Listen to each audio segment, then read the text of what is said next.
What's going on, family? That's right. Bodhisattva here, back with another beautiful edition of our Monday Quality Talks, episode number 53, and one for the books indeed. I can say that ahead of the conversation because I know it's going to be epic.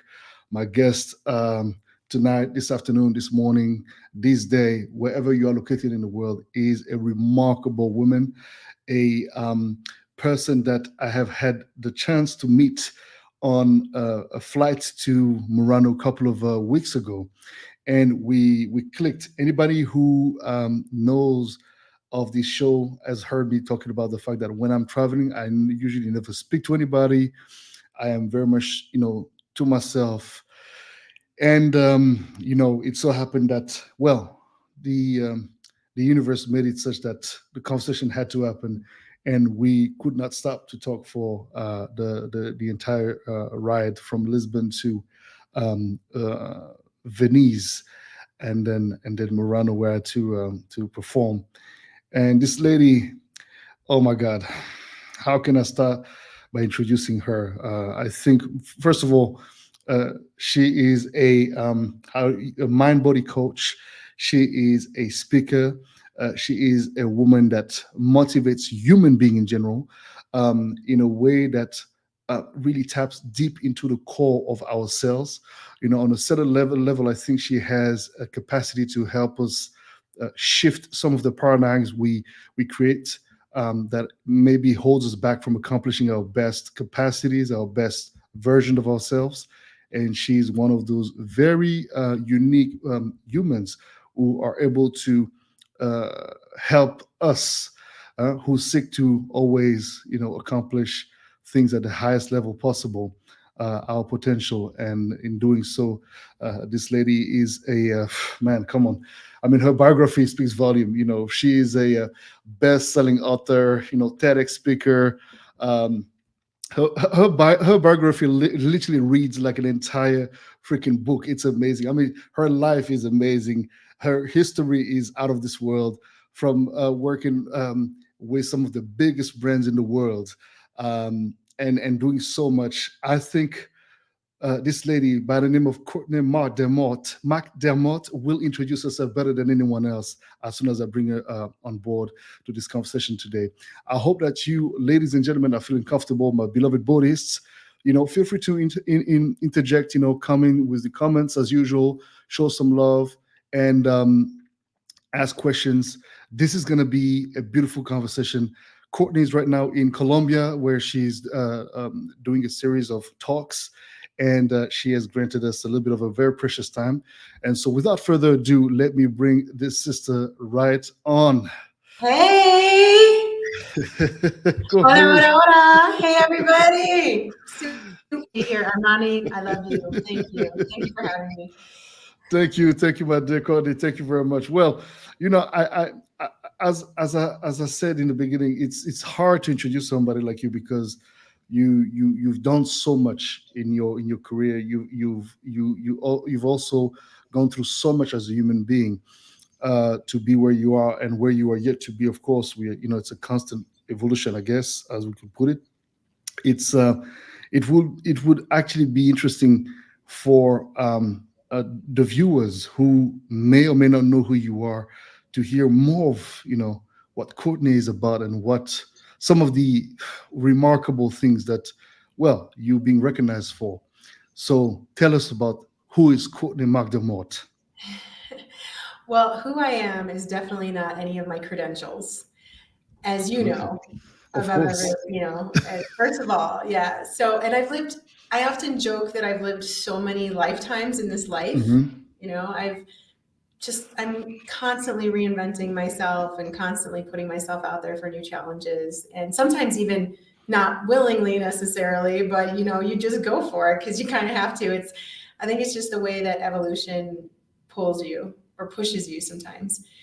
Actually, it does both. It pulls and pushes. So I have, Absolutely. like I said, lived so many lifetimes. I mean, I've been from a deli waitress who couldn't pay the bills to starting in corporate without any experience, starting at a secretary level position, to becoming an executive for Vanity Fair Corporation, to uh, I mean, I went on and became vice president for another company. Worked with a lot of major brands and learned how to kind of manage myself outside of the corporate world because that was on the other side. And then I started up my own companies about, I guess my first company I started up about 7 years ago.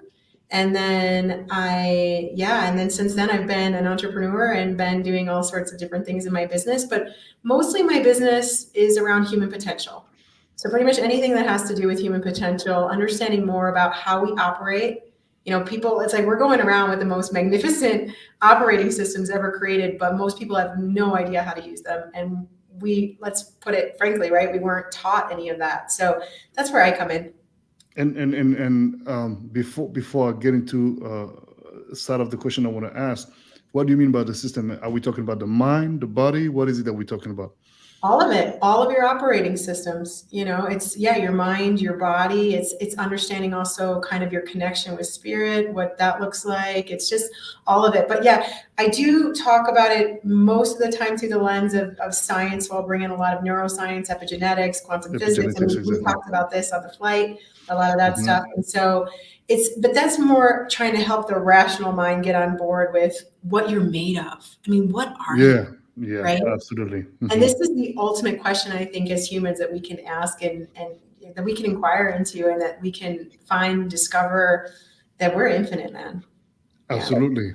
Absolutely. Potential is definitely infinite. And talking about that, when you mentioned earlier your humble beginnings, right? From being a waitress to, doing all the little jobs you didn't know how you could afford, paying your bills or even, feeding yourself. What was the motivation? How did you manage to believe in yourself enough to, overcome that situation and get where you eventually got to be? It's a really good question. I think that I've seen, and I don't know if you would agree with me, but I feel like the people I know in my life who've had some degree of success, and by that, I don't necessarily mean success in the way society defines it, but success in living their truth. Yeah. Like someone like you you're living your truth. You're building your truth day by day, right? Yes. And I believe that I always had that, like, I have to, it was again that kind of push into evolution. And what I've seen over and over with people who've done that is that we have this sort of almost dogged persistence. It's kind of like whatever it takes, I've got to become me fully. And I would say that's probably and again, it's either, I feel like for a lot of people it just gets snuffed out, and then it's harder for them maybe to get it back on. But for me, it was like, even when it was snuffed out, even when I felt like, like I was a loser or whatever, all the things that you can think of when things aren't going the way you necessarily like them to. Yeah, but that's what my question is exactly those moments where you feel like a loser, where you see no solutions, where you see absolutely no light at the end of the tunnel. Right. What motivated you? What was inside of you that made you believe nonetheless? Or was you reading something? Was it people that you met that inspired you? I mean, tell me a little bit more about that, because that is something. I mean, I can tell you for me, but we're here to talk also about you, and mostly about you right now. So what was your mindset going through these really rough phases of your life? Well, I mean, my mindset has changed so many different times in all the different phases I've been in. But like I said, I feel like for me, it's more this inherent drive. It's like you don't give up no matter what. Like basically, it's like for example, if I give my word about something, I have to pretty much be dead to not fulfill my word. And so for me, it's like, I guess it just, and like I said, certain people have it, and I don't know if it stems from maybe this need to prove yourself, which luckily I no longer feel that, but I felt that for a really long time, like almost like, okay, I have to do this. You know what I mean? It's not, it's basically, I'm either doing it, I'm either there or I'm dead, Yeah. It's that sense, that drive that certain people have. And maybe it exists in everyone, but it just gets turned off. I'm not sure, but I know that for me, it's just this, like, it was this dogged drive. Yeah. Hmm. Hmm. And of course, to your point, is like I had so many masters along the way who taught me, not necessarily directly, but I've just always been super into human potential and all of that, like I said. So for me, there were whatever it was, books, podcasts, all of it, Okay. all of it. So Yeah. you're already into this kind of research, right? How to elevate and just upgrade yourself continuously in a spiritual manner Mhm. eventually. And Yeah. okay, Ever okay. since I was a little girl, actually, this came up Yeah. today. Like someone after the talk I gave, they were just saying like, where does this come from? I'm like, I've had it since I was a little girl, since I was little. Human potential has always just been, yeah. Is it something that you would say um, uh, helped you as well along? I mean, of course, it has. I mean, given what you've accomplished, it must have been a very strong engine that really kept you from actually uh, deciding to just be comfortable. Do you consider somebody yourself being somebody that um, doesn't take anything for granted? Do I consider myself someone who doesn't take anything for granted? Hmm. I think right now where I am in my life, absolutely consider myself someone who doesn't take anything for granted. And I live in a almost perpetual state of gratitude right now. But it wasn't 100%. always like that. It wasn't always like that. Yeah. Mhm. But now that's definitely how I live and how I feel.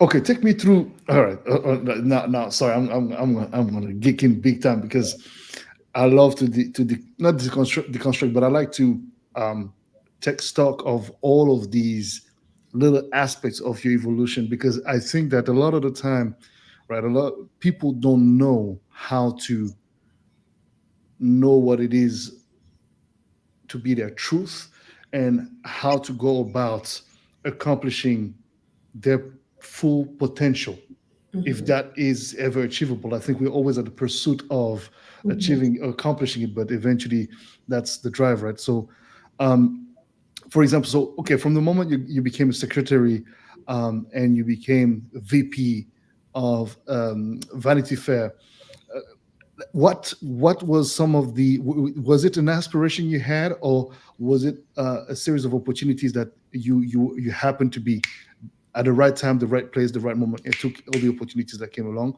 What was the mindset? I always had a vision. I Hmm. always had a vision. Without a vision, the people perish. I always 100%. had one of the things, for example, that I knew that I really knew that was just in me was that I belonged on a stage. Hmm. I felt it in my core. And I remember when I was a secretary, or I was an assistant. I was Hmm. a management assistant, which was basically, a secretarial role. Sure. And it evolved. It evolved into much, much more. I was doing a lot of different things and under the the guise of that role. But I Absolutely. remember going to a sales meeting at the time and thinking, because my boss at that time, I had become very indispensable, right? So someone Hmm. who, I think there's also this sense where you'll do whatever it takes, and I've always kind of Hmm. had that. Hmm. And so I mean, maybe not always, but most of my life I've had that. And so I remember going to the sales meeting and I remember watching the president and the general manager up on the stage and thinking, I want to be up there. And I could feel it in every Hmm. cell. It was like, I want to be presenting there. I want to be presenting on sales night. I want to be doing that. And I think it was maybe not even a year later that I was doing it.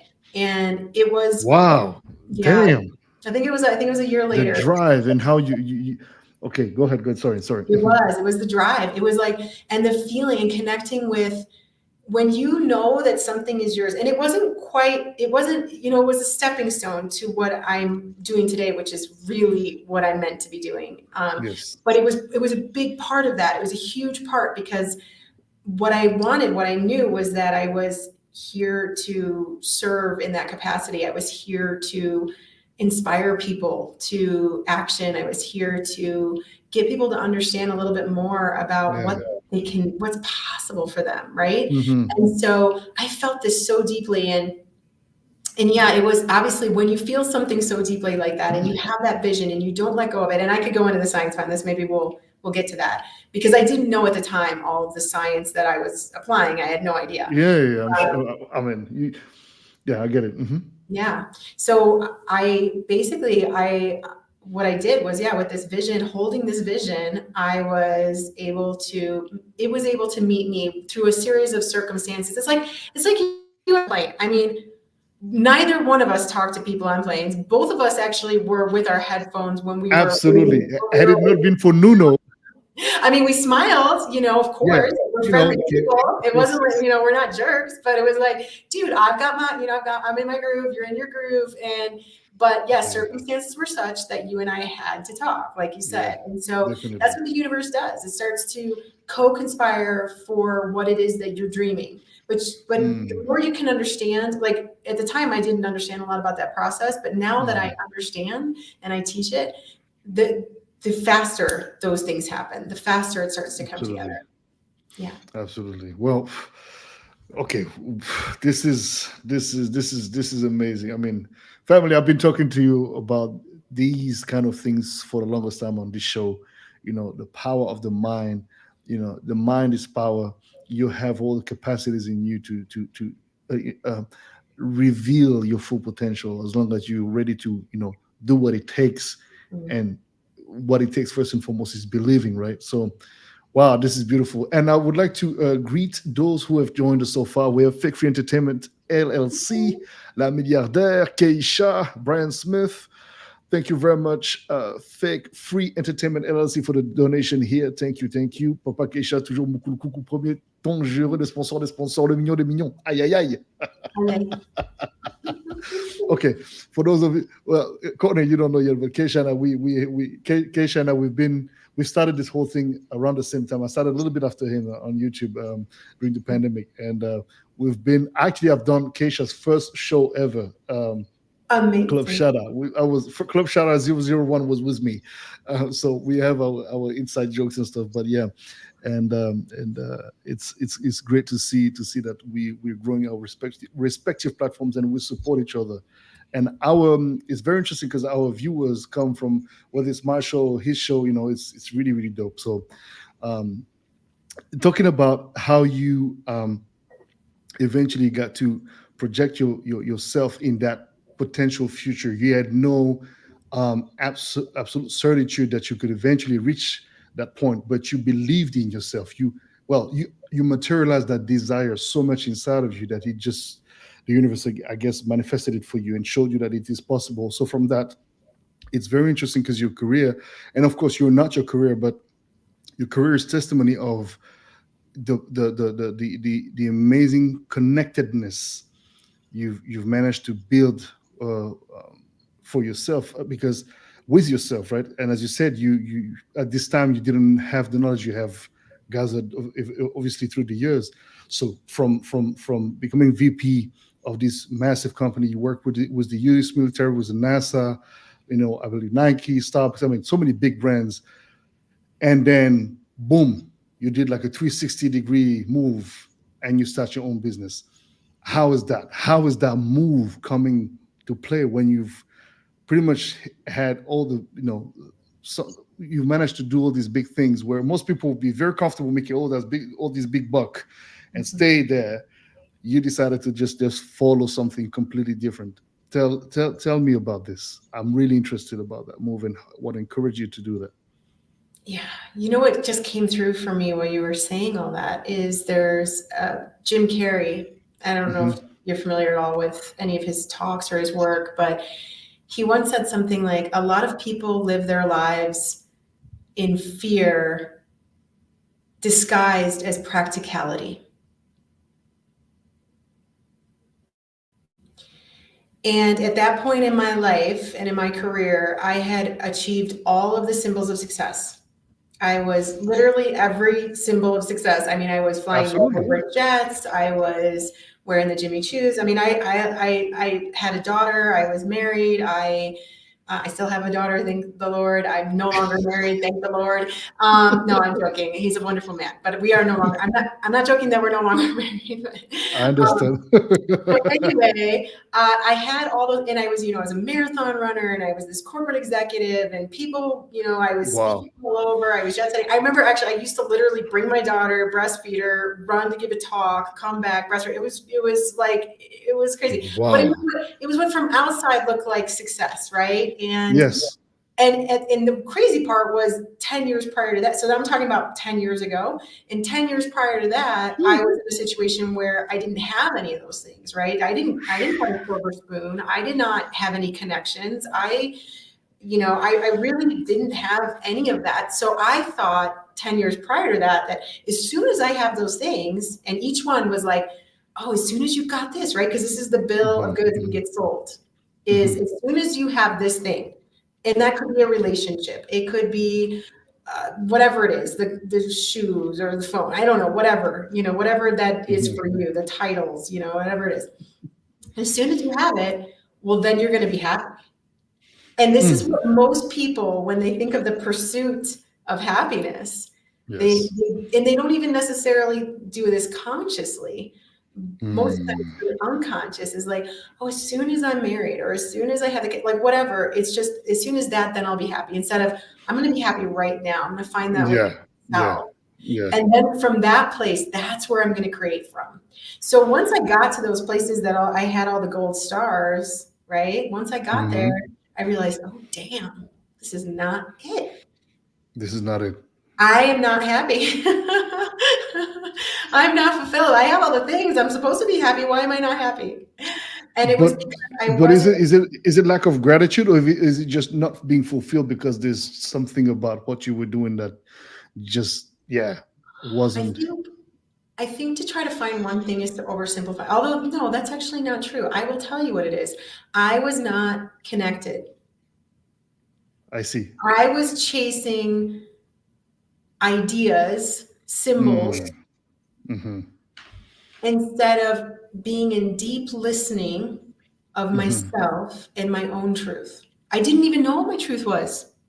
I had no That, idea. to the point of this conversation, that because I think a lot of people think that you achieve that like this. No, it's a journey. You speak about a 10, 15, 20 years, situation. So Mhm. how do you, well, for you, what was that moment of truth, or what were those moments of truth, Mm. Well, I if you don't often, mind sharing, of yeah, course? of course. I often joke that I had multiple cold shower moments. Like there were so many moments that I just realized this isn't it, you know? And in my first book, I actually write about one where I'm on the corporate jet, I'm sipping the espresso, I'm on my way to Switzerland for work, and but my BlackBerry, because at the time we had BlackBerries and iPhone, but everything was in my BlackBerry, and my BlackBerry didn't work, and I was like, whoa, what am I going to do? And then I just realized, like, what the hell is this? Like almost like where you're in the matrix and you exit for a second and Mm, you're like, what? What is going on? And I just realized, wow, I'm in this spin, man. And I don't even know whose spin it mm, is, right? That's not mine. Like I didn't create this. I mm, unconsciously created it. mm, mm, mm, mm, And mm, mm, so mm. that Are, realization, are you sure of that, though? Because it I was does take very quite a unconscious. level of consciousness.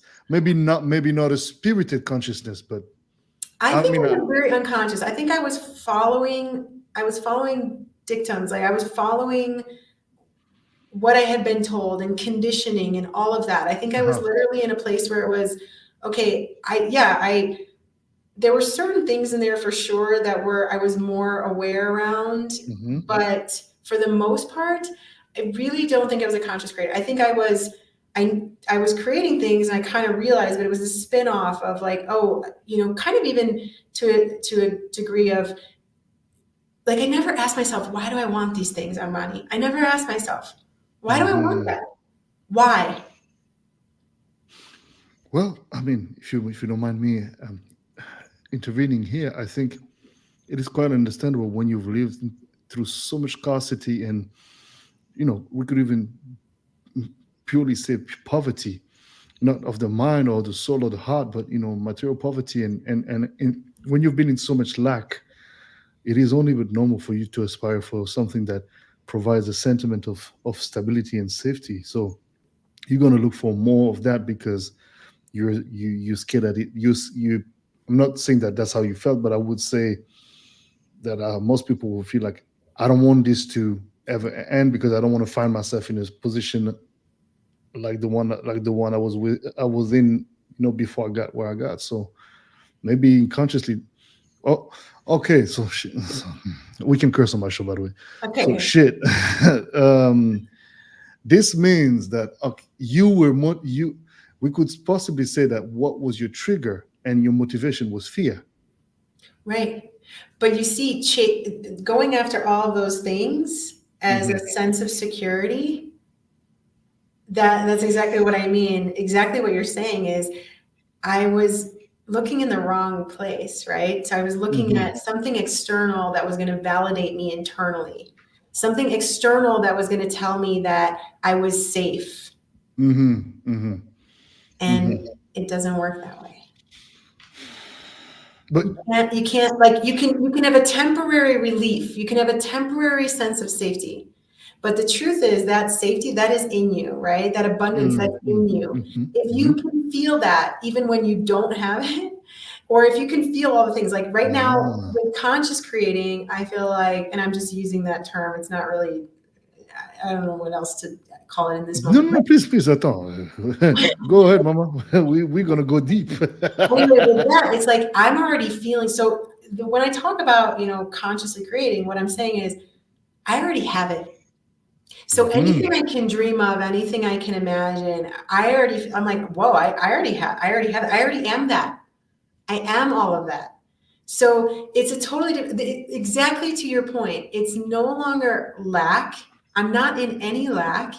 And that didn't come from financial abundance, by the way. This came before I actually had a degree of financial abundance, was this understanding. Hmm. In fact, the financial abundance came because I'm like, I have everything. I am everything, Mm. right? So this is But the difference. It's like you tune into that. Yeah. but hold on. I need to be situated in. I need to have context.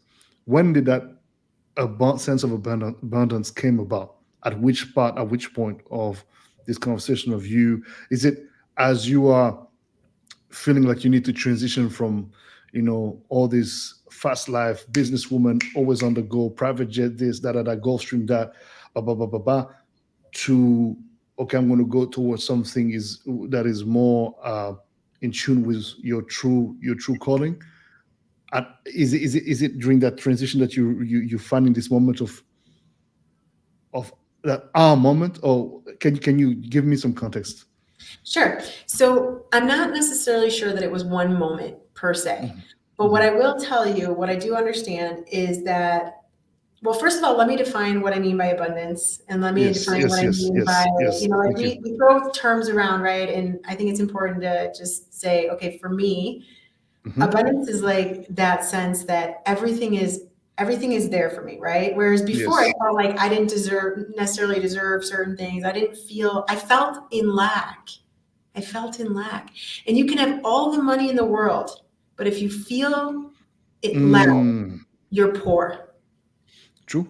You're poor. Absolutely. Hmm. And you can have no money and not feel that lack. Yeah, And yeah, yeah, you're rich, my friend.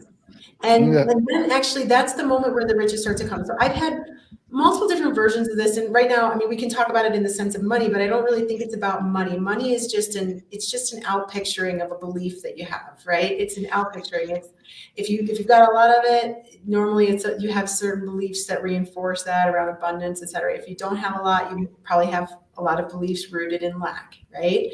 So for Yeah. me, because I felt lack even when I had, I wasn't, I didn't have an abundance mindset. I didn't have wealth because I still Mm. felt like I needed more, or I needed to chase, or I needed this thing, or I needed that thing. So I was in lack.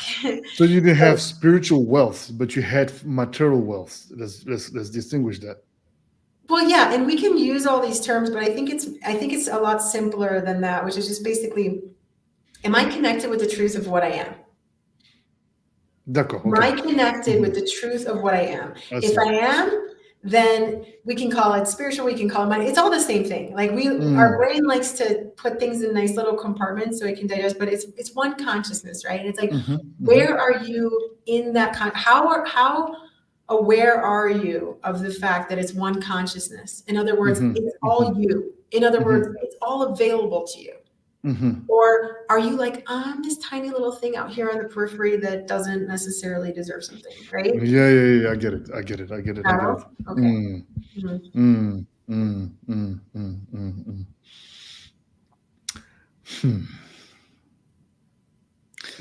Okay.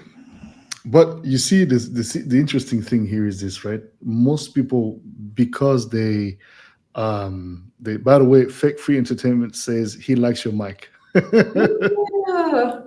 I brought this just for Armani and Keisha later this week. You see. I'm trying to fix my camera. I want to get the nice little background. I got a nice little decoration, and I'm not even exposing my decoration. Anyways, I'm in a hotel conference room. It's so boring. No, you're good. You got a nice little backdrop. It's cool. It's very quiet. Like you'd think they'd have a better backdrop. They have a nicer picture next interview. So you see, most people when we're looking at, for example, abundance, you're right, absolutely right. I think the essence of the concept of abundance really speaks volume when you understand that it is touching on the idea that you need to feel fulfilled emotionally and spiritually first and foremost, and as you said, feel that wealth within you before you can actually appreciate what is before you, right? And it's almost like a lot of people are being taught backwards. It's like, as you said earlier, if I have it, then I'll be happy. If I meet, the man of my life or the woman of my life, I'll be happy. If I have this type of car, I'll be happy. If I have this type of house, I'll be happy. But when you have it, it doesn't change anything because you've not fulfilled truly who you are. Now, the thing is that, is it something that is it a sort of reality that can be applied to everybody? Is it everybody, every human that are to understand that this pathway that we're talking about that you chose to embark on? Is it for everybody, or is it reserved to just a select few? Because that's another thing. A lot of people think that it's too hard. So let me just be safe, because these whole ideas seem so far-fetched, so complicated, and requires so much of looking inwards that it is painful and demands too much work. Is it something that anybody can achieve? Yeah, that's the question, I think. Yes. The potentials of evolution exist within everyone. The seeds of evolution exist within all of us. And I not only believe that everyone has those potentials available in some form, right? Because it's what is your form, right? I believe, yes, we all have those potentials available, but it's what you do when you're confronted with the discomfort or the pain of evolving. So I had a really good question from the audience today. I had like 30 different questions. We ended up going, and this woman was talking about realizing that for her own evolution, she needed to leave a certain situation. And she was already anticipating the pain of leaving the situation. And how many times do we do that, right? We anticipate all the things. And again, we want to, it's this, again, it's that sense of stability. We want to feel like we have some semblance of control in a world that is under our control as individual forms of human consciousness. Okay. So we want to feel like we've got, and I find this phenomenon quite bizarre, because if you consider it, we're basically trusting, talking about confidence earlier, right? We're trusting that confidence comes from confidere, with trust, right? We have that trust with like 99.9999 some odd percent of what's occurring within us and outside of us. We have that trust. We have to in order to survive.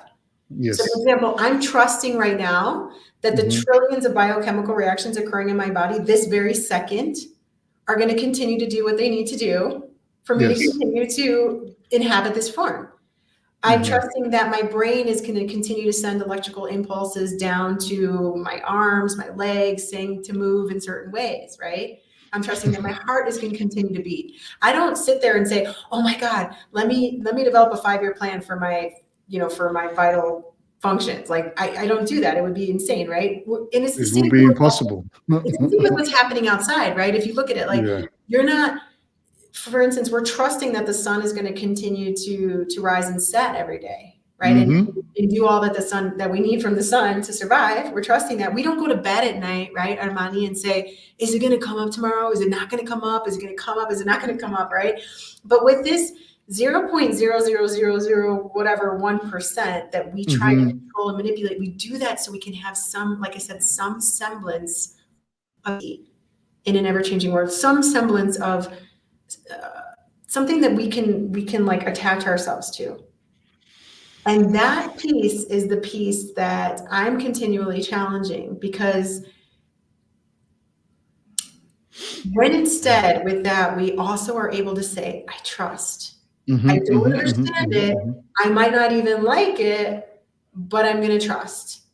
That's when we start to be able to open up to some of these potentialities. And to your question, my answer would be yes, it is available to everybody, but you got to, I'm hesitant to use the word surrender because it can be a little bit tricky for people, but you got to relax. You got to relax. Even that can be a little bit whatever, but it's like, just relax, just trust that life is working out in your favor. It was Einstein who said, your most important decision, and I'm paraphrasing, but your most important decision is whether you're in a friendly universe or a hostile universe. That's your most important decision. Are you in a friendly place or a hostile place? Are you going to trust that all things that are happening, even if they're painful, that's required for your growth? Like my daughter, when she was real little, her legs, she would have literally growth pains, and I'd be up in the night and I'd be massaging her legs, and she'd be crying and be like, "Baby, you're growing. You're growing." It hurts. But it didn't make it any less painful. Growth is painful, man. It is painful. It is very painful. People choose it because they're going to be in pain anyway. You're like, we're in pain regardless, but we try to avoid it. Yo, what you're saying is so deep and so true. I think that we previously spoke about that, and it's true on so many aspects. I think that pain is necessary because through pain you forge character, you forge personality. Sometimes it can also, by forging it doesn't mean it's always good, because you can become immune and sometimes even insensitive to certain. You become insensitive to certain things that, as they say, life makes you tough, but learning to be tough while remaining some sort of gentle approach to things is not easy, because often, for example, as a man or as men, we are, for example, regarded as, provided this, you got to be strong, man up, you be good, come on, yo, you got to, so these are traits and characters that honestly I'm not saying that I'm against. I think it's great, but I think that a lot of it doesn't come with enough pedagogy and there's not enough breaking things down for young men, for example, and for that matter as well, in a different manner, but almost the same for women as well. I think adults are throwing informations at or we are throwing at each other some informations without giving context and some level of explanation that will allow somebody to eventually be able to process the violence of the change and of the growth in a way that makes it less difficult. Right. For example, I remember as a kid, my father was very strict. He was extremely strict, and he didn't tolerate any nonsense. Nowadays, that would be considered as child abuse or whatnot, but it wasn't. It was just he was strict, and you would get a serious correction if you were acting up. But the truth of the matter is that because I had all these people around me when I was in Central African Republic, from the helpers at the house, etc., telling me, look, this is your father is not doing this because he doesn't like you, he doesn't love you. it's actually because he loves and cares for you, and he wants you to be able to be a respectable man in the future, because he's not eternal, he's not here forever, and he Mm, has to prepare you for the toughness of life. mm, And that helped me, because he was not telling me these things, he was just being like, you do as I say, right? mm, But because I had this aspect of um, you know, contextualization of what was the reason behind these corrections, then it allowed me to be more.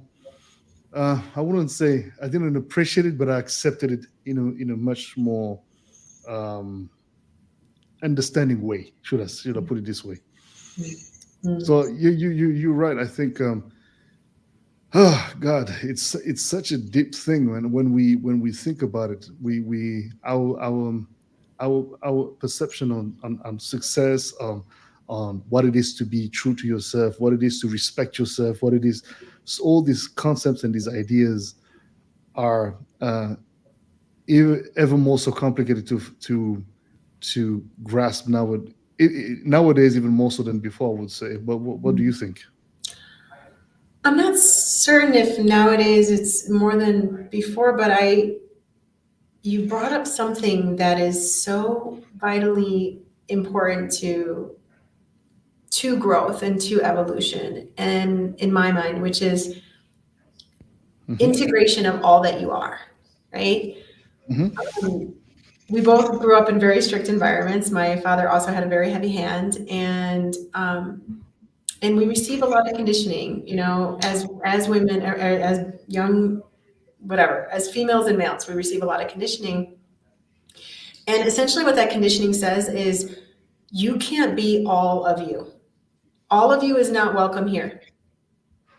And it doesn't matter what guise that takes on in the sense of, mm, man up, or be softer, be sweeter, be kind, whatever it is, Hmm. right? Whatever that Hmm. conditioning is, it basically says you're not allowed to feel everything you feel. And especially as a young male, in our Hmm. Hmm. societies Hmm. all over the world, it's like you're not allowed to feel what you feel. And I know for young women, it was like, for me, first, I wasn't allowed to feel what I felt because I was too Hmm. emotional, I was too whatever, all the things, right? And so a big part of what we have to do, I believe, for ourselves is Hmm. to integrate all those parts and to say, you know what, all of that's okay. Like, Hmm. Hmm. all of it. If we look at any kid, right, Hmm. a young child, almost all Yeah. young children, unless they're in seriously situations that are very dire, Hmm. most kids are kind of all over the map, right? They're like this wild weather situation that is changing by the second, and you have no Yeah. idea what to expect, right? And that is allowed until a certain point. And then all of a sudden, Mm. like, oh, it's not allowed. And then a lot of us creatively start to find ways to express all that we are. Or this is where you Mm. see lots of times where women go into business and become very, what would be typically considered sort of masculine. And not that I want Hmm. to Hmm. necessarily No, gender. but I don't yeah, know it's a if way that's to a look at word, it. Yeah. if I'm making it up. But Yeah. like, you'll get these cases of like, oh, but I am also that. And so when you can start to say, I am all of it, that's actually Hmm. too where we can move into this place of beautiful evolution, and what you were talking about of starting to see more of our potentials. And a lot of us, will create artistically things that allow us to express things that we're not allowed, or we don't feel like we're allowed to express. Why? Enough Mm. already. Let's end all of that sort of like, and not that I'm saying people should not have any sort of, and this is the beautiful thing about growing up and maturing, is like you can still be Hmm. mature and have a mature response to things, and be allowed to express all that you are in safe places and safe ways. And whatever that looks like if I need to cry for half an hour, that's okay. I'm just feeling that emotion, right? If I'm a male or a female, or transgender, whatever, Yeah, however but you that's in an ideal world. You and me both agree that a man crying is not necessarily a great display of stability and strength. Unfortunately, most of the time being weaponized against the man who eventually might you're right. show. Yeah. That is, I mean, that sounds great. And trust me, I've I tried it know. before in front of certain females. Lord have mercy. God knows how much I regret that. Well, and you know what? Here's what I'll say to And I that. don't regret it, but I felt so, I felt so little. What I mean, I was made to feel little and insignificant because I had dared to express a certain level of sensitivity and need for just trusting that I could be in a safe space, in enough of a safe space to express at that specific moment a level of need to just let go a bit. Yeah. No, I mean, funny enough, when my mother died, um, I could only cry for 2 days. Um, I was not given the permission to, yeah, to more than that. But you know who needs to give you permission, right? It's true, but the thing is that it's not a question that at a certain point, you've cried so much. I'm like 3 days, but bottom line is that it wasn't more than four, and I remember saying it. There was a series of events that made it so I had to just okay take control over the situation. I had to lead and crying and feeling all of these emotions, which were absolutely normal and legitimate, were not going to help make things move. So I knew that I had to take upon myself to just, as they say, man up, you know, and then go. You know what I mean? And make things happen. And I'll deal with the emotions afterwards. But right now, I need to be strong. I need to be strong for everyone else because, if I do like everyone else, I'll go. Nothing's going to happen. And I think that it's a trait of character that indeed is usually tends to be discouraged by a lot of people who wants to indeed vouch strongly for the idea that you need to express absolutely no matter what. And yes, great, I understand that, but sometimes life calls for a certain level of courage that requires for you to go through the hurt without expressing too much concern for it and accepting that this is the price you have to pay in order for things to move forward. And then once things are being aligned and everything is taken care of the way they need to be, then you're like, all right, guys, I've done my part. Now I need time for me. Um, at least that's the way I had to. And a lot of the time in my life it has been like that. So I don't know any other ways, but I do understand the necessity to express emotions and to express um, to let this flow of energy pass through, and not necessarily reject it. So it's not about rejecting it, but it's about containing it and allowing the moment that it has to be okay. This is the moment for that. Now we need to, you know what I mean? Mhm. Yeah, well, first I have to say that you have so much courage, which is one of the things that struck me when we were first speaking, to even be able to talk about this, even be able to say and just to be open to be so vulnerable to say, oh, I tried that and it didn't work out. And even the vulnerability, obviously, to begin with, to open up to that in relationship, right? Yeah. But the real relationship I think that we need to heal is the relationship with ourselves, because then it really doesn't even matter how mm, hmm, whether we get validation of that from outside, whether that's perceived as okay or not, it becomes less relevant. And actually, ironically, it it gives other people permission to, and it starts to shift things for other people in a way that's like, it's okay. But I also understand what you're saying of there are those moments where you have to really kind of rally. You've got to get through something and you rally and you do it. And just like you said, 100%. it's really important to do what you did after that, is saying, yeah, and you know what, now time out. Yeah. I need some space for me. Hmm. And just like you did, going within and saying, I'm gonna experience this. I'm gonna experience all of it. I'm not gonna hide from it. I'm not gonna say I'm stronger than it. I'm not gonna whatever, Yep. all the stuff that we can do as women and men, because we all do it. Um, Absolutely. I'm gonna feel all that. And then allowing yourself to feel it over and over and whenever you need to, so that it actually can start to dissipate. Lots of times people think that a lot of our problems are psychological, but a lot of the times it's actually stuck, stagnant energy in our bodies that we're not Exactement. releasing. We're not releasing because we're taught, hold it in, keep it down, buck up, whatever it is that we're taught that we're supposed to do, instead of just allowing that energy to move. It's got to move. It's got to find a Yeah, place to go. If it stays in you, it will create malaise. It'll create problems, right? Like that's what happens. absolutely. So it's really Absolutely. important to do, I think, precisely what you did. Yeah. Well, this takes us right into the conversation of epigenetics and these amazing powers of the mind, and how it can be a blessing and a curse at the same time, because we again, as you said very well, who the permission? You give yourself the permission or not. So just as much as you create the disease that are within you, and you create, basically you create, I wouldn't, so uh, don't take to the absolute T what I'm saying.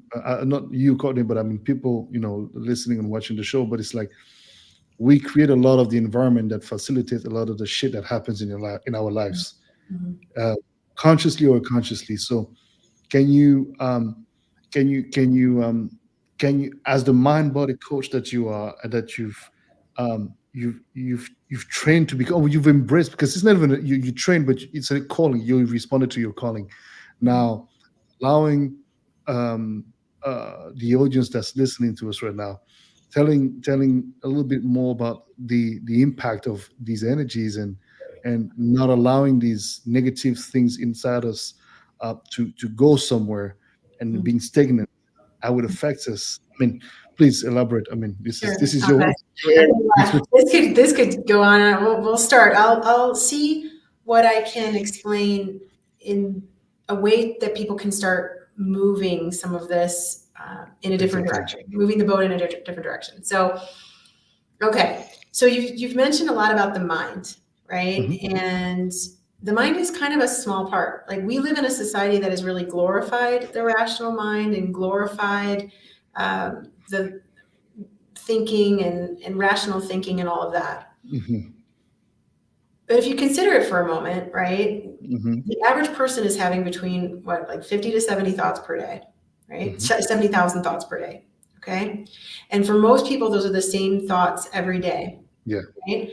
And so then they're looking at their lives and like, whoa, just to your point of like, okay, how much are you creating, again, consciously, unconsciously?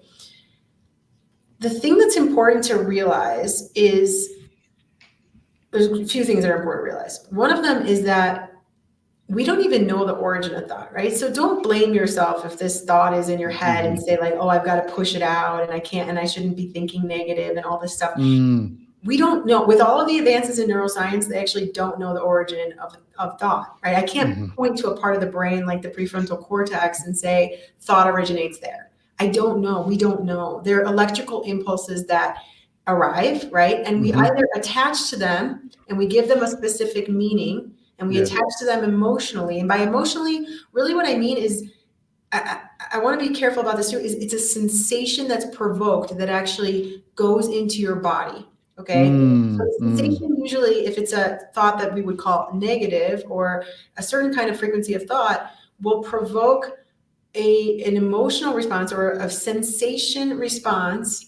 That what does that do from your mind? Then you're actually sending neuropeptides down into the different organs of your body, and it's really fascinating if you look at brain body scans, for example, because you can see with a certain type of thought Let, where let, it let me let me was. let me one second. Yeah, From your mind, you send, can you, neuropeptides. What is that? What does that consist of? great And how question. does it work? It's basically a chemical release. Hmm. Okay. So imagine like you're like, those movies. It's like you're literally releasing this chemical, which is called a neuropeptide, right? You're releasing it down into different organs. And what happens is it gets lodged in there. It gets lodged in these organs. So you have to find a way to actually, like we were saying, release it. Hmm. And I work with different modalities to do it, but there's some really simple things that we can talk about in a minute. But it's Yes. really important to understand, like, okay, are these thought impulses, are they the master? Can you take that? Can you Yeah. actually decide that when a thought comes, you're gonna either let it go, or you're going to, transmute? Is there a part of you, however you want to call that part of you, that you can actually become the witness, and you can watch it and you can decide what to do with that thought? So you start to take some of that, and I don't want to call it control. You start to take your power back. You start to take your power back.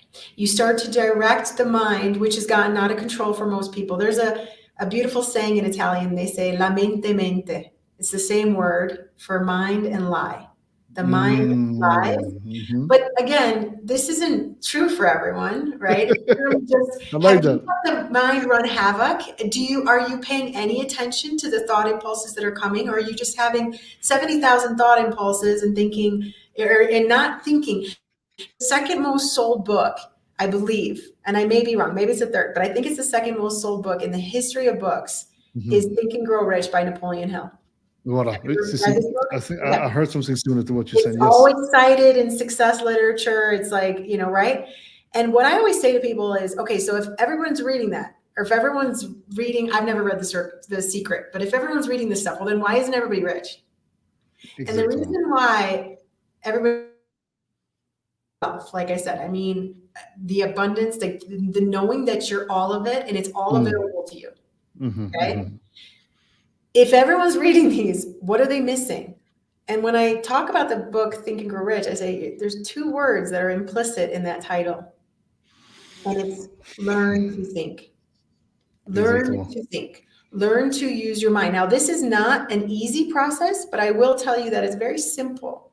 And what I mean by that is if you've been allowing that function or those electrical impulses to run amok and to sort of like do whatever, they're sending you all over the place, you don't have clarity, it's kind of like, oh, and there's all this mess and whatever, okay? And the world is bad, and it's like we said, Einstein, the world is a hostile place, right?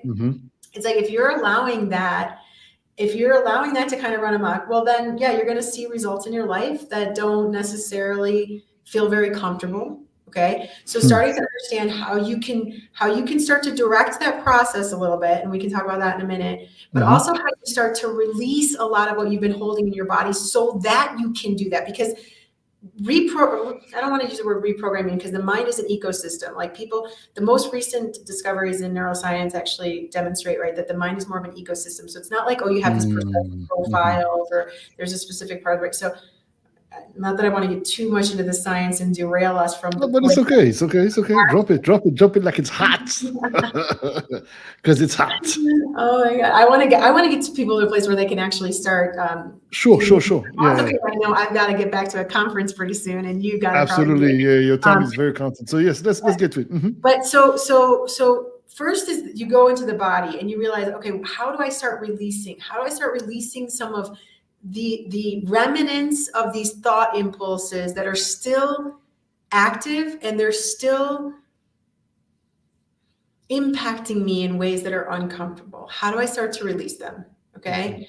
And there are many different ways, but there are a couple that I find really profound that have really helped me. And one is starting to really, there's that cliche. It's kind of a cliche, but cliches are cliches for a reason, right? It's like open your heart, right? And I do an exercise with people where it's like they're literally opening their heart. I mean, the literal movement of just letting your heart guide you. And I'm not talking, the physical. I'm not talking about let your heart guide you. I'm talking about physically opening your heart to the front, opening your heart to the back, starting to just let your heart have a say.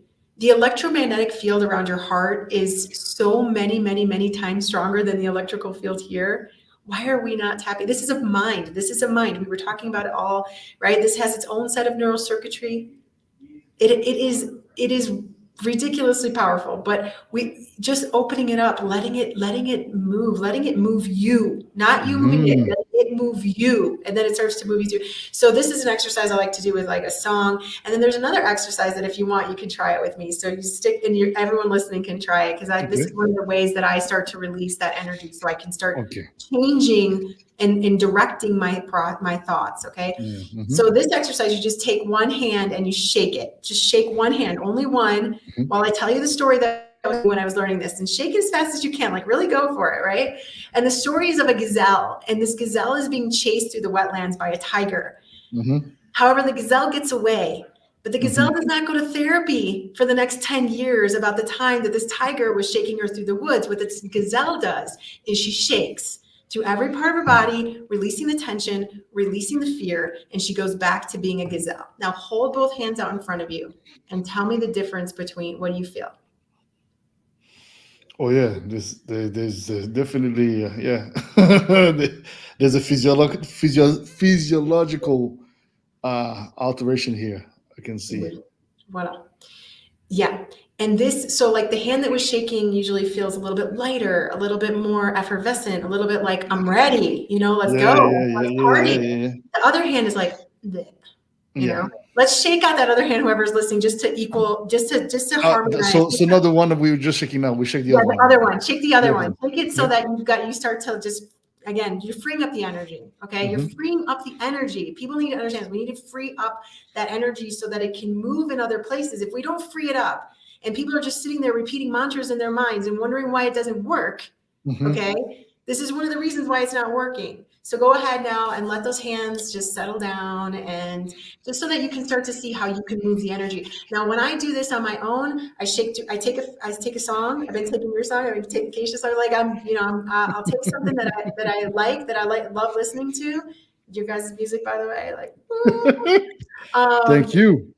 oh man, it's been pumping me up and pumping me up before my talk Oh. today. It's amazing. So I take a song and I will shake through every part of my body. I'm telling you, Armani, when I first started doing this, and I Mm-hmm. showed a picture of me 10 years ago on the screen today in the presentation I gave in front of 1,000 women. I'll tell you about that in a second.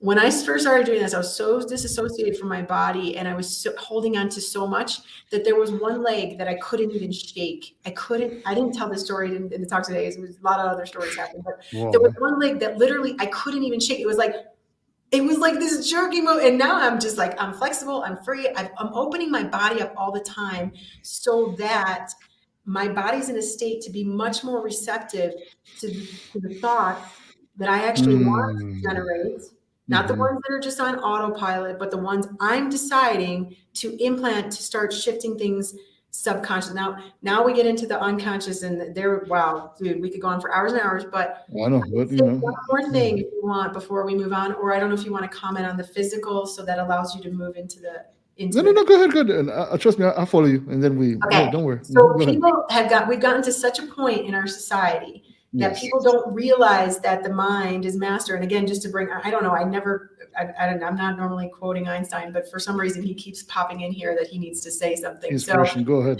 Go ahead. Einstein, welcome, my friend.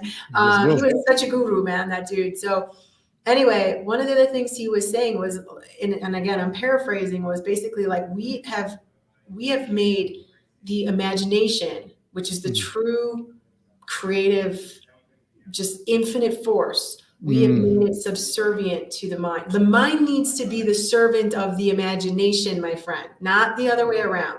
But for most people, the imagination has become subservient to this mental loop that people are in, that they're not even aware that they're Yeah. in. Yeah.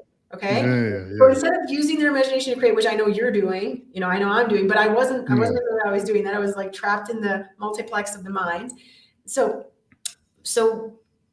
for us to start understanding, for us to start acting things differently, there are a few things that are really vitally important to understand, I think. Mm. So Mm-hmm. one of them is, there's a Take part of notes, your family. Take notes. Take notes.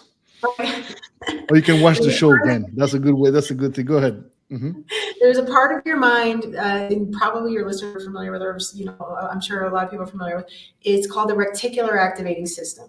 Okay. Mm-hmm. And what the reticular activating is, it functions a lot like Google, Mm-hmm. only it's infinitely more powerful. Mm-hmm. So you are walking around with the most sophisticated search engine ever created, but you don't realize that, not you, Armani, but most No, no, no, people no. But don't even realize that. even those of us who know, sometimes we forget. So it's good to be reminded. Go Right. ahead, please. So we're asking questions lots of the time. So imagine we got this search engine, and its job is to filter through all of the information. Okay. That's awesome. Taking notes. Woo. It's to filter through all of the information that we're exposed to, right? We're exposed to trillions of pieces of data per minute, man, per Yeah, minute. yeah. Especially So our nowadays, brains, more than ever.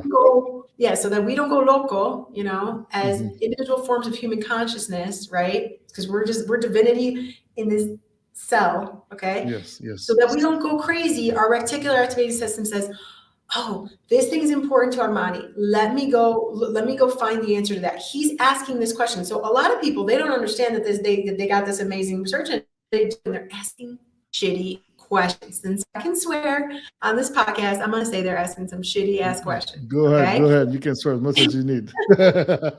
It gets the point across much easier, as a matter of fact. Normally don't swear that much, but whatever. It sounded fun in the moment. So It's all good. they're asking some really. Let me put it in a softer way. They're asking some really disempowering questions. So like, how come I can't lose weight, or why are all the good ones taken? Well, I gotta tell you, they're not all taken, or maybe they were, but they're not. I'm just saying, like, why we're asking these questions that we don't want to find the answers to, and our brain, being this magnificent, what it's supposed to be, how it's designed, it's supposed to be a servant, my friend.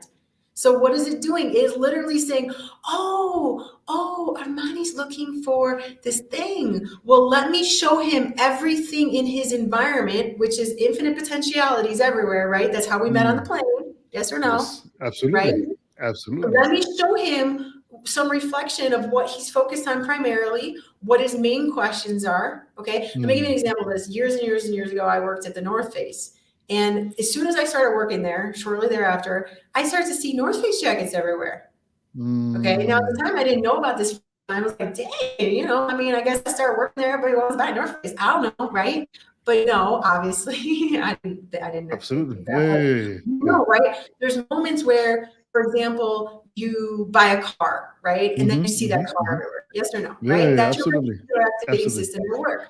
Or, you're asking a question, you're going to see reinforcement of that. So once we start to understand, it's such a basic thing, right? But we got to understand it, because otherwise we could be doing all this stuff. We could be saying all the affirmations we want.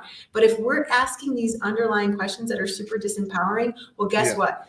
We're not going to be that empowered. You're going to be disempowered. Yeah, definitely. So understanding that is a big key. Understanding that your attention, there's a concept in quantum physics called a wavicle. Have you ever heard of a wavicle?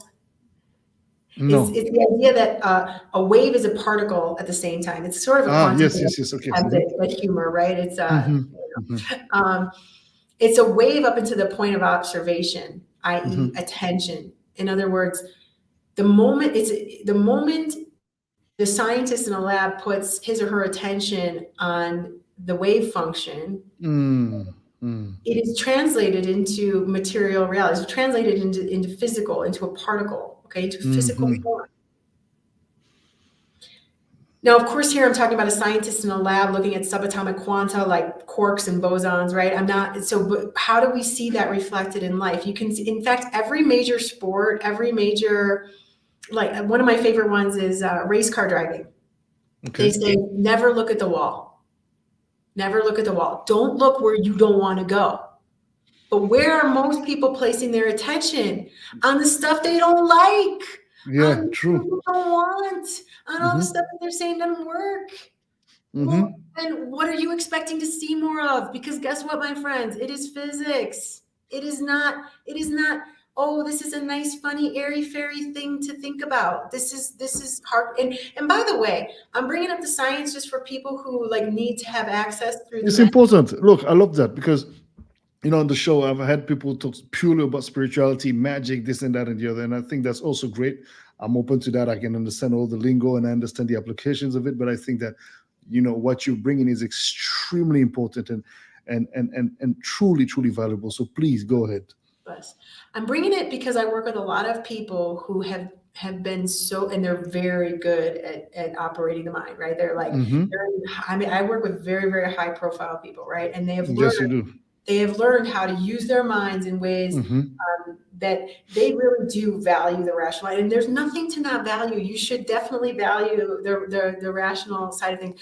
But I bring in the science. Why? Because science is catching up now to what the spiritual traditions have known and taught for millennia. So what? It's True. catching up now, and we're seeing the proof of everything. We are seeing basically the sort of Western need to, like we said, what Einstein was talking about of making the mind the master, it is finally catching up and saying, oh my God, look, we have the answer already. But hey, let's look at it through the lens of science so that we can start to integrate it in a different, in a more holistic way where it's not just, oh, that's a nice thing out there, whatever, but it actually becomes something that you can understand in all of the ways, you know? So those Absolutely. are a couple of things that I would say. And I know we don't have that much more time, but I just think those are a couple of things that No, if you know them, they can start to see change in their lives. it's important to address these topics, and even though the time is limited, given the busy schedule you have to endure, and also bless people with your time and beautiful wisdom and knowledge, I think that it's very important because it speaks volume. And anybody who's really curious about trying to find out more, can read your book, and definitely dive into the topic, because it's indeed spoken at length, and a lot of videos available on YouTube. I spoke before of the likes of Joe Dispenza, for example. There's so many other people that are doing great work, and you are among those top tiers who really tap deeply into this these important knowledges, and I think the scientific aspect of it helps materialize it in a way that's tangible. So yeah, it's important, and I thank you for sharing that, because so many people feel disempowered, and they disempower themselves by just not harnessing fully the potential they have within them, and by having limiting beliefs. And there's a through our conversation on the plane, I remember we said, if in order for you to change your personal reality, you need to change your personality. But how do you do that, and how do you go about that? And I think that some of the things you spoke about epigenetics, and how we affect the cells within us, etc., how we have to, the necessity to allow these and negative energies to flow out of us, and I mean, all of these practices that we need to really implement in our daily lives are really essential to maintaining our um, the youth of ourselves, and the beauty, the kind of beautiful life we want to live and experience, I think. Mhm. So Amen. um, And it's funny, you and I didn't even get a chance to get into epigenetics, so we're gonna have a follow-up conversation on that because that stuff well, is. this is just the beginning. The people don't understand. We know we are kindred spirits, and I think that this is really beautiful. It's like when you again, as you said beautifully just a couple of minutes ago, this is just the universe allowing us to connect in a way that because I remember vividly, we were waiting to board the flight, and you looked tired, and I'd seen you from already the for some reason my attention got caught by your presence when we were passing the baggage Mhm. security thingy, and something told me she's going to be on the same flight. Mhm. I was like, okay, cool, whatever, we'll see. And I knew the moment you were with us, because it was Nuno, myself, and then you, and then Nuno being Nuno. For those of you who don't know who Nuno is, my agent, Yeah. and we travel together most of the time. And so, being Nuno is a guy that talks to everybody. Yeah. I'm not like that, but and I usually, and Nuno is like, and he's very proud. So he's like, ah, this is body and da da da. And I try my best to just not really be in that space. But for some reason, your spirit called our spirits, and I mean, we just connected, and it was only until we got to the plane, and I knew when we walked into the plane, I was like, she's gonna be sitting next to you, and you sitting next to me. I was like, oh God, here we go. And then at first I was like, okay, she seems cool. Well, let's, but All right, cool. Hello, hello, hello. And then we just started talking right away, deep We were stuff. in the middle of the conversation, exactly. We It just was started just and we deep. were went straight. We were like going deep immediately. Deep, man. And I think that, we and a lot of people ask me, for example, I had somebody ask me, oh, how do you do it, man? You have so many like positive people around you, etc. And to be honest with you, there was a thousand ways there was a couple of ways I could have answered that question. And I said, you know what? I just said something very basic, as you said, very cliche. You attract who you are to a Oh, certain extent. it's true. And not to say that you're going to attract people equally resembling to who you are, but when you when you project yourself at a certain uh, uh, to be in a certain place, be in a certain environment, and also vibrate in a certain type of energy, you will attract people who are already there, or who are also as you on the path going there. And in this case, you're already there. You're helping so many high profile people. I mean, um, you're traveling the world and doing all these conferences, and that is something that is very interesting, because I told you just a week before, just a couple of days before we took that flight to Venice. That's exactly what I was diving deeply into, because as part of going through my grief, losing my mother, and all these different things that I had to go through in order to um, find myself, I really had to dive deep into, reading and checking out a lot of these podcasts, listening to a lot of audios about, um, these very important pieces of information. It so happened that here you go, I meet you, boom, boom, boom, boom, fantastic conversation. I just unlocked another, it's like a video game, like you unlock another level.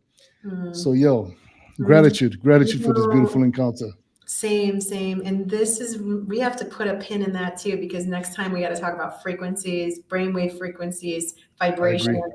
Like, whoa, that's a whole nother conversation that Yeah, you we definitely whenever did. you want, Energetics whenever and you want. frequencies and vibrations we're going to go into next Look, time. Yeah. I'm ready whenever you are. It's you tell me, and this is I will say one other thing, because you said, I'm busy, and I actually decided years ago to remove that word from my lexicon.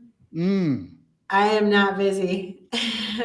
I do what do you what I mean? want, where I want, with who I want. And today I wanted to be with you and the people here Oh man, today. And I'm so glad that I had this chance. And I just want to say likewise. from every part of my heart, what you're doing is great, man. I mean, you're so Thank you, creative. You're so talented. I'm sure that thank you very everyone much. listening, you are creative and super talented. Otherwise you wouldn't be connected to Armani. You wouldn't be listening to his show. So I just want to say thank you, man. I have loved being here with you, and I can't wait for us to do some more.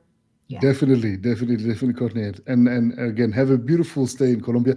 I'm gonna log off the session here so we can stay one more minute behind the stage here. Family, it has been an amazing conversation with Courtney McDermott here. Please check her out. I posted a very exhaustive presentation of her in the comment and the description section of the video. Check her out. If you want to get in touch, please make sure you do that. And as well, she will be on Keisha's show, I believe, this week. So club shout out with Keisha and Courtney McDermott. You do not want to miss this. It's going to be a different vibe, a different kind of flow, and I know it's going to be crazy dope. I Mhm. will be there. I will be there checking you guys out in the comments as well. And to each and every one of you who joined us tonight, this afternoon, this morning, wherever you're located in the world, receive our gratitude for your time and your energy. And Mhm. let's create our personal reality the way it needs to be. And positivity always. That doesn't mean that we should not acknowledge what is negative, but we should not let it reign and And control. by the way, you were the one who said personality, personal reality. I was like, well, yeah, exactly. I love it. I love it, man. I love Well, it. actually, if I'm being honest, I think I stole that from Jody Spencer. I'm not Um, sure if I reformulated it. If the truth is that but I think eventually, I, it's I, what, I, what, I eat so much no. of these informations, like especially after meeting you as well. I dove deeper into this, so I think my brain is starting to absorb and make some of these concepts my own. So well, I guess yeah, but again, inspired by all of you guys, and it's an honor once again, Courtney. Thank you very much, family. It's that time. And yeah, I see. Oh, Akeisha is saying that you guys going to be on your IG tomorrow.